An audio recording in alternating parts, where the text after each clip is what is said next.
Tuhan Yesus berkata, "Akulah jalan dan kebenaran dan hidup. Tidak ada seorang pun yang datang kepada Bapa kalau tidak melalui aku." Kecenderungan hati manusia adalah memilih jalannya sendiri, sama seperti Adam yang telah memilih untuk memakan buah pengetahuan yang baik dan yang jahat yang diberikan Hawa istrinya. Tapi Adam telah berdosa karena memilih untuk tidak taat kepada Allah. Sama seperti anak bungsu yang terhilang, yang memilih untuk pergi meninggalkan bapaknya ke negeri yang sangat jauh, mengikuti cara hidup untuk memboros harta miliknya, dan pada akhirnya ia menjadi melarat.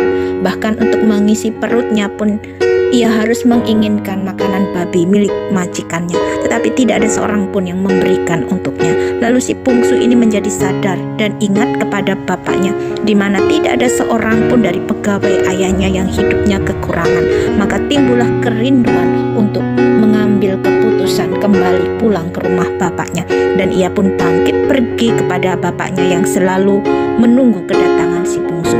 Demikian juga dengan orang berdosa yang mengambil jalannya sendiri, akan semakin menjauh dari kasih karunia Allah dengan keinginan yang tidak pernah terpuaskan dan mendapatkan jalan buntu, sehingga ia akan tenggelam sangat dalam ke dalam dosa. Karena iblis datang kepada orang berdosa untuk membunuh, mencuri, dan membinasakan.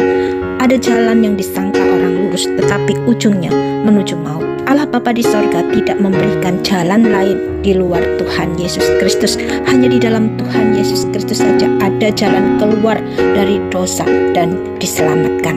Orang berdosa harus mengambil keputusan untuk meninggalkan dosa-dosanya dan meminta pengampunan kepada Allah Bapa di sorga di dalam nama Tuhan Yesus Kristus, karena tidak ada seorang pun yang dapat datang kepada Bapa kalau tidak melalui Tuhan Yesus Kristus. Apabila kita menolak jalan yang sudah Allah sediakan bagi kita, maka kita akan tetap berjalan menuju maut, yaitu neraka kekal.